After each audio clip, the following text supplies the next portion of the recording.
भर्खर यसो कोरेको कविता हो होइन। अब यो कविताको अहिलेसम्म शीर्षक राखेको छैन।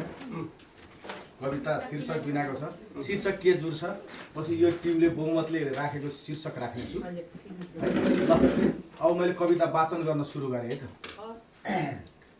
कृष्णको उपदेश मनमा गम्दै, कृष्णको उपदेश मनमा गम्दै, कृष्णको उपदेश मनमा गम्दै, गणेश विष्णुलाई पुकारुला राम सीताको बिहा हेर्न, राम सीताको बिहा हेर्न जानकी मन्दिर पुगौला, राम सीताको बिहा हेर्न जानकी मन्दिर पुगौला।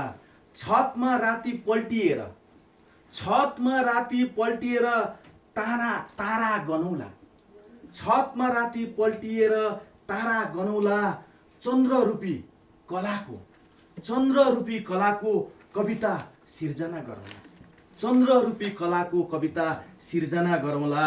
श्री अन्तुको डाँडामा, श्री अन्तुको डाँडामा त्यसलाई वाचन गरौँला, श्री अन्तुको डाँडामा त्यसलाई वाचन गरौँला। गोड लालको प्रशिक्षणलाई लैङ्गिकतामा पढौँला। हेमराज अरुण किरण झुल्के घाम देखाउँला, हेमराज अरुण किरणलाई झुल्के घाम देखाउँला।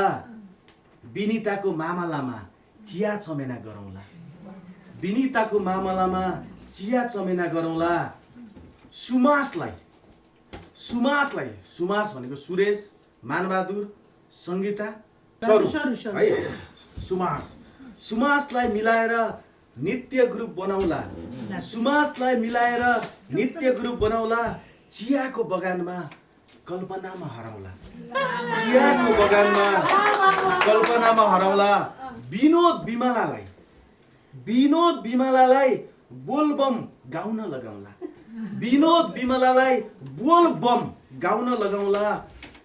अन्तुबाट फर्किएर पाथिभारा पसौला, अन्तुबाट फर्किएर पाथिभारा पसौला। माताको आशीर्वाद, माताको आशीर्वाद टीका जमरा थपौला, माताको आशीर्वाद टीका जमरा थपौला। कृष्णको उपदेशमा मनै गमौला।